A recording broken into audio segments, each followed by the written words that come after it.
Today we're going to be replacing the rear drive shaft on a 2003 Jeep Wrangler. This is a relatively easy project that can end up saving you a lot of money.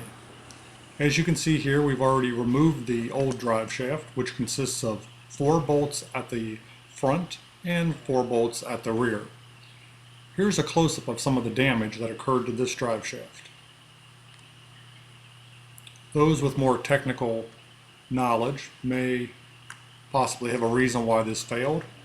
The only thing that I can think of is that it's some type of shoddy craftsmanship, because this is the second drive shaft like this that I've had, and it's the second one that's failed. So there you can see a little bit of the structural damage. I won't get into the brand of drive shaft that this is, but hopefully you don't make the same mistake that I did and buy this particular drive shaft. Okay, let's get on with our project.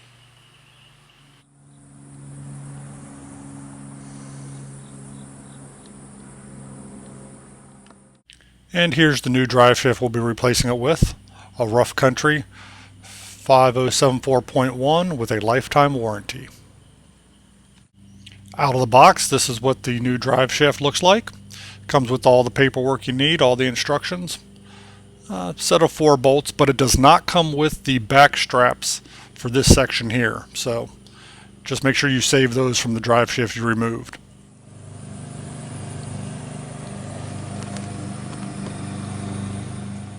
A lot of people who've never engaged in this project before don't think the drive shaft's going to fit their vehicle, but I just thought I'd take a second here to show you that the drive shaft expands, so it actually will fit.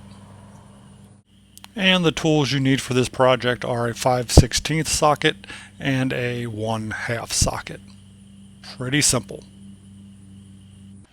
Now this is a view of the underside of the Jeep with the drive shaft already removed. This is the rear, and we'll swing around and take a look at the front. Notice that this Jeep does have the slip-yoke-elimination kit already installed on it, and you would absolutely need that kit if you're going to install this type of drive shaft.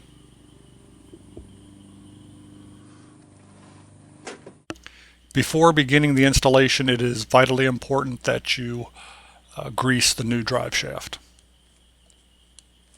You will also need a needle adapter for your grease gun to grease this point here, as well as the points on the side of the universal joints. The larger bolts included with the new drive shaft go on the front of the drive shaft, and here we've prepped them with some blue Loctite.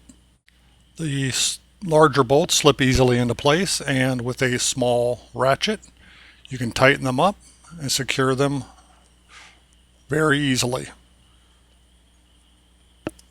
You can see that how that all attaches there to that slip yoke elimination kit.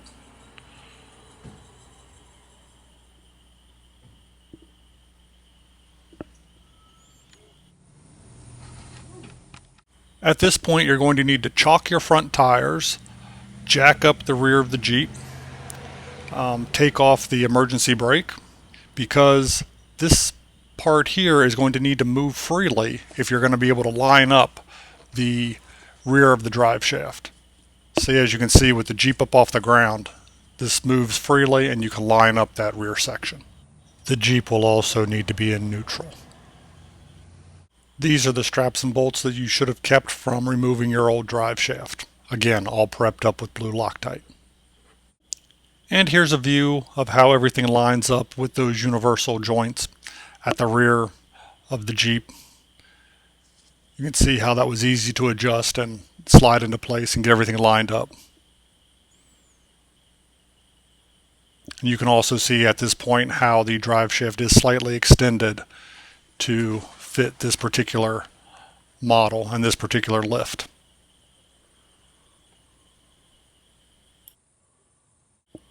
And here the straps are in place with those other 4 bolts.